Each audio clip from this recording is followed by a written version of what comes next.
Writing এর জন্য এখন থেকেই ভালো করে প্রস্তুতি নাও। যদি তুমি এখন থেকে ভালো করে প্রস্তুতি না নাও তাহলে কিন্তু মাধ্যমিকে তোমাকে প্রায় 200 রাইটিং মুখস্থ করতে হবে। তারপরেও তুমি আনসার্টেইন যে তোমার রাইটিং কমন আসবে কিনা।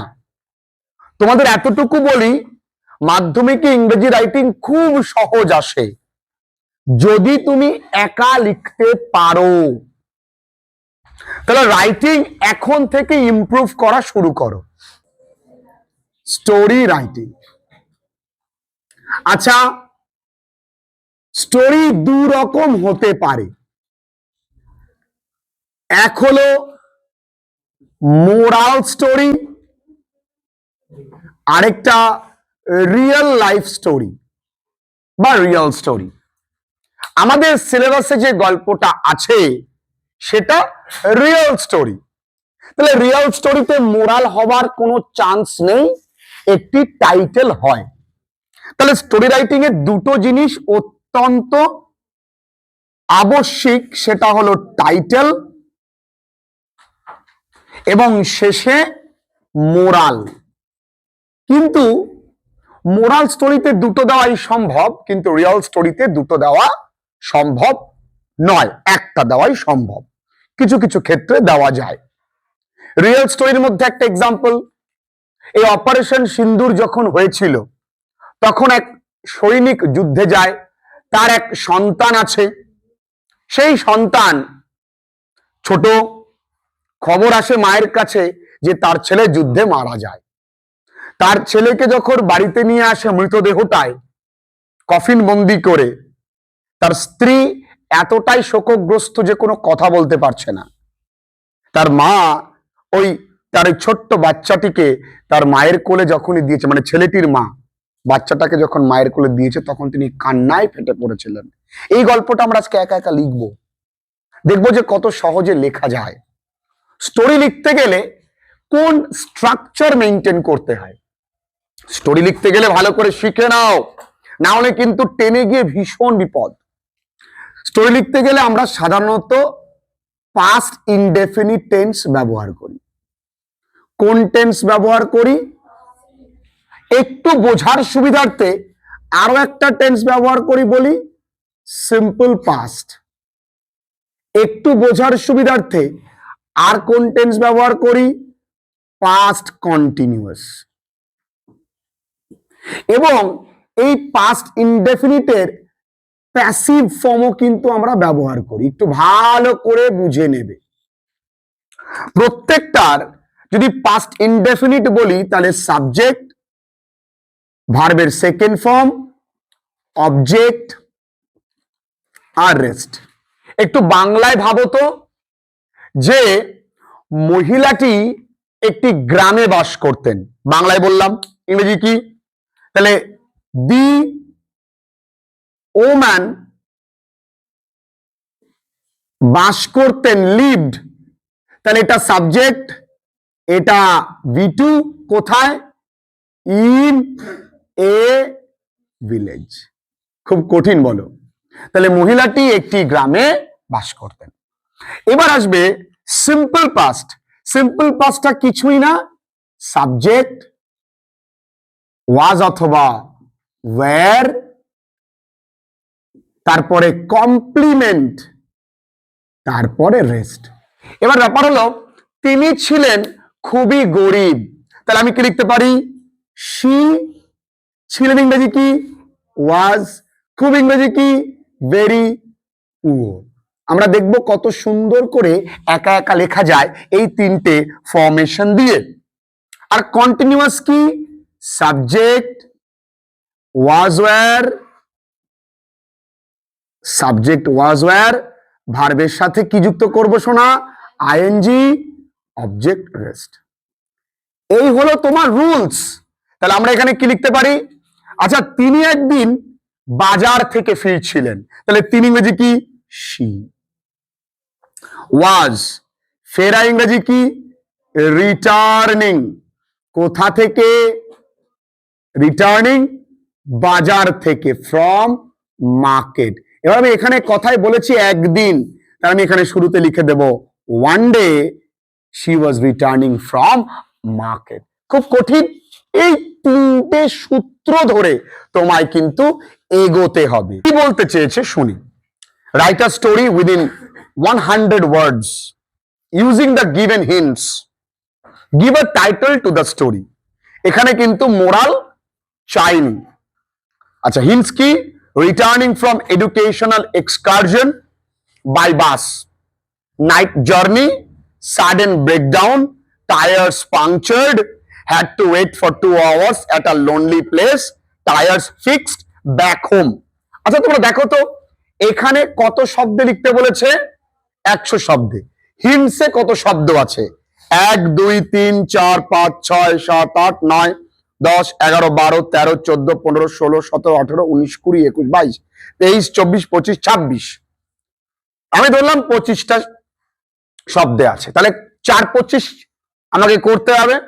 তাহলে এখানে এই জাস্ট হিন্ট গুলোকে একটু এলাবোরেট করা। ভালো করে দেখে নাও শোনা, ভালো করে দেখে নাও, কিন্তু যারা অনলাইন ক্লাসেস করছো ভালো করে দেখে নাও, ভালো করে। প্রথমে কি বলেছে? হবে an unforgettable, an unforgettable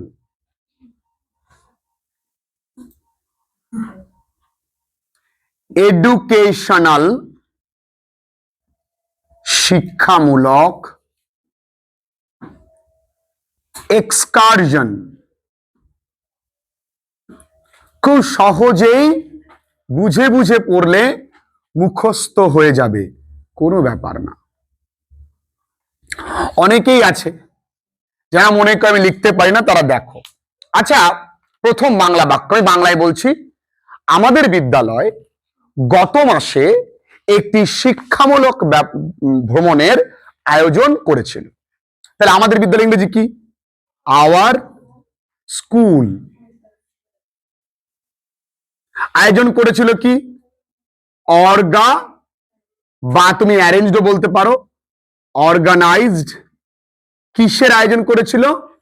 একটি এডুকেশনাল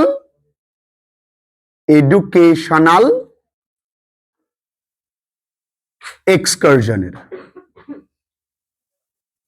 কোথায় কোথায় করেছিল? টু ভিক্টোরিয়া। তাহলে এটা কোন টেন্সে লিখলাম? পাস্ট ইনডেফিনিটে লিখলাম। কি মানিক? কঠিন খুব লিখলাম। আচ্ছা, 2 নাম্বার, ভালো করে বুঝে নেবে। তুমি যেই মাস্টারমশাইয়ের কাছে পড়ছো তাকে পূর্ণ বিলিভ করবে, যার কাছেই পড়ছো, যে বাহ, তিনি যা শেখাচ্ছেন আমি একটু বোঝার চেষ্টা করি এবং তার কথা মতন চলি। 2 নাম্বার কি বলেছে? আচ্ছা, আমরা খুব উপভোগ করেছিলাম। তাহলে আমরা ইংরেজি কি? উই এনজয়েড, উপভোগ করা। দা ট্রিপ, এই ভ্রমণটা, তাই না শোনা? অলট, অনেক। ঠিক আছে, এবার ব্যাপারটা কিন্তু ওইখানে গিয়ে কি করেছো তা চাইনি, ফেরার পথে কি হয়েছে। Returning from education excursion. তাহলে যখন আমরা ফিরছিলাম, তাহলে হোয়েন আমরা ফিরছিলাম, কন্টেন্স কন্টিনিউয়াস।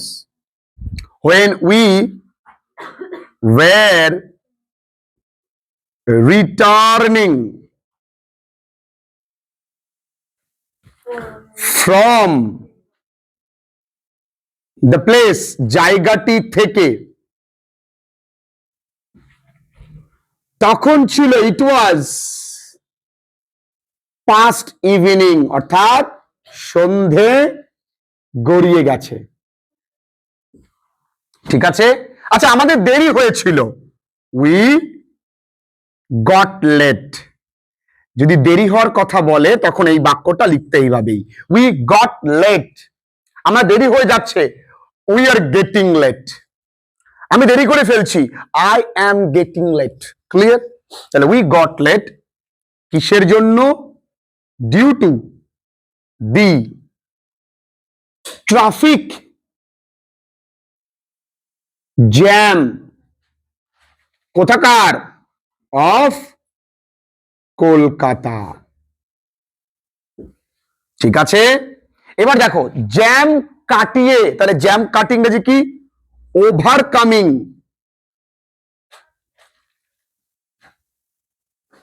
The jam. আমাদের বাস, আওয়ার বাস, ছুটেছিল, ছোটা ইংরেজি কি? ড্যাশড। সর্বোচ্চ গতিতে, অ্যাট টপ স্পিড। ঠিক, আমরা সকলেই ঘুমোচ্ছিলাম।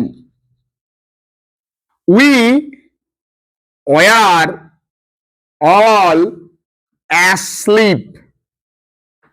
কারণ অ্যাজ আমরা ছিলাম ক্লান্ত। ঠিক আছে, এইবার তাহলে হয়ে গেল। এবার সাডেনলি, হঠাৎই, হঠাৎই আমরা অনুভব করেছিলাম, উই ফেল্ট, একটি ভয়ানক সিভিয়ার ঝাঁকুনি, জল্ট। জল্ট হতে পারে বা জার্ক হতে পারে। ঠিক আছে, suddenly we felt a severe jerk, আমরা সকলেই উঠে গিয়েছিলাম, উই অল ওক আপ। ঠিক আছে, তদন্ত করলাম, এনকোয়ারি। জানা গেল, রিভিলড,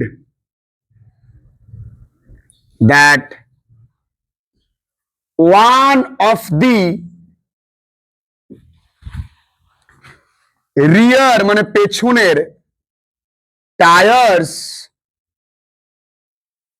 অফ আমাদের বাসের, of our bus, got punctured.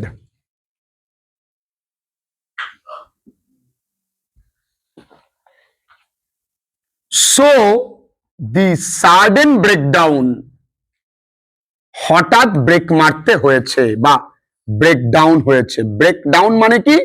বাস থেমে যাওয়া। সো দ্য সাডেন ব্রেকডাউন ঘটে, টুক প্লেস। আমাদেরকে অপেক্ষা করতে হয়েছিল, we had to wait a lot, অনেকক্ষণ, টিল দে অথবা ইট ওয়াজ, ওয়ার অথবা ওয়াজ। যদি তুমি টায়ার্স দাও তাহলে দে দেবে, আর যদি টায়ার দাও তাহলে ইট দেবে, আর ইট দিলে ওয়াজ দেবে, আর দে দিলে ওয়ার দেবে। Okay, finally it was fixed. Clear? যতক্ষণ না ঠিক হয় ততক্ষণ কি করতে হয়েছিল আমাদেরকে? মানে অপেক্ষা করতে হয়েছিল। আচ্ছা, আমরা শুনতে পারছিলাম, we could listen the gulping sound, gulping sounds of the frogs, of the কার? ব্যাঙের ঘোত শব্দ আর কি। Of the frogs in utter silence. এই আটার মানে গভীর, এই গভীর নিস্তব্ধতার মধ্যেও আমরা কিন্তু ব্যাঙের কি শুনতে পাচ্ছিলাম? ঘোত শব্দ শুনতে পাচ্ছিলাম। ঠিক আছে, ওকে। সবশেষে ফাইনালি দি টায়ার, আমি তোমরা তোমার টায়ার্স লেখো, তাহলে টায়ার্স লিখবে, the tyre was fixed. Okay, finally the tyre was fixed and our bus started moving, আমাদের বাস চলতে শুরু করেছিল। The conductor, ওই কন্ডাক্টর, দেখো একটা সুন্দর লাইন লিখছি। The conductor said that যে we had escaped a dangerous অথবা হেয়ার স্প্লিটিং মানে চুল প্রমাণ, মানে একদম বলে না যে একদম সামান্যের জন্য বেঁচে গেছে, অল্পের জন্য। So we have escaped a danger বা hair splitting accident. Okay, he thanked, তিনি ধন্যবাদ জানিয়েছিল, দি অলমাইটি, সর্বশক্তিমানকে। ওকে, উই রিচড হোম, আমরা বাড়ি পৌঁছাই, we reached home at about, কটার সময়? 12 o'clock at night, রাত্রি তখন কটা বাজে? 12টা। এইটুকুনি তোমাকে লিখতে হবে। দেখো এখানে 100+ ওয়ার্ড আছে, কিন্তু একটু মন থেকে বলো তো, আমরা যখন লিখলাম পায়েল, যারা অনলাইন ক্লাসেস করছো, তোমরা একটু বলো তো যে একটা জায়গাও কঠিন মনে হয়েছে যে না একবার পড়বো মুখস্থ হয়ে যাবে? তোমরা তো নতুন এসছো, তোমরা এভাবে লিখেছো কোনোদিন? তোমরা জাস্ট লিখে দিতেন হয়তো স্যার, তুমি মুখস্থ করতে। তোমরা লিখেছো কোনোদিন বাংলা করে করে পরপর পড়ে পড়ে পড়ে কিভাবে লিখছি আমি দেখো? একবার পড়বে, আই চ্যালেঞ্জ, তোমার এটা জলের মতন সহজ হয়ে যাবে। ওমা তুমি তো নতুন এসছো, এভাবে লিখতে তোমরা? সত্যি বলছো তো?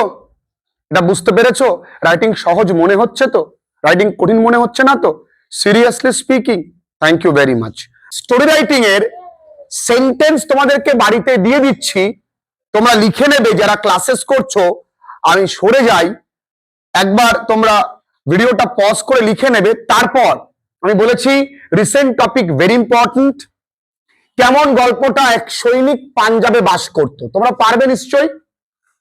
তার পরিবারে ছিল তার মা, স্ত্রী ও 4 বছরের একটি পুত্র সন্তান। ওকে, তাহলে তার পরিবারে ছিল, তাহলে he had in his family his mother, wife and a 4-year-old son. খুব কঠিন মা। পাকিস্তান ভারতে হামলা করেছিল, তাহলে পাকিস্তান অ্যাটাকড ইন্ডিয়া। তার জবাবে ভারত সরকার অপারেশন সিন্দুর শুরু করেছিল, তাহলে in reply to such attack India launched operation সিন্দুর। ঠিক। সৈনিকটি খবর পেয়ে যুদ্ধক্ষেত্রে চলে যায়, getting the information the soldier went to the battlefield. দিন 10 পর, after 10 days, খবর আসে যে সে মারা গেছে। It was বা they got the news of their son's death, তাদের সন্তানের মৃত্যুর খবর তারা পায়। পরের দিন তার মৃতদেহ, পরের দিন তার মৃতদেহ নয়, তার মৃতদেহ তার গ্রামে বাড়ি নিয়ে আসা হয়। তাহলে his dead body was brought to his village. তার মা ও স্ত্রী ছিল খুব স্তম্ভিত এখানে কথা বলতে। তাহলে his mother and wife were too stunned, এখানে স্তম্ভিত ইংরেজি stunned লিখে নেবে, to speak, turn to speak। ঠিক আছে, মহিলাটি পাথরে পরিণত হয়েছিল অধিক শোকে। তাহলে the woman had become stone with much grief, এখানে শোক ইংরাজি গ্রিফ, GRIEF। ক্লিয়ার? কিছুক্ষণ পর তার শাশুড়ি মা তার কোলে বাচ্চাটিকে রেখে দেয়, তারপর সে চিৎকার করে কেঁদে ওঠে। ঠিক আছে, এখানে চিৎকার করে কেঁদে ওঠা ইংরাজি burst out crying। আমরা একটু আগে করলাম না, চিৎকার করে কেঁদে ওঠা ইংরাজি এটাই। তাহলে এটা বাড়ির কাজ থাকবে। তাহলে স্টোরি রাইটিং আমরা এইভাবেই করব।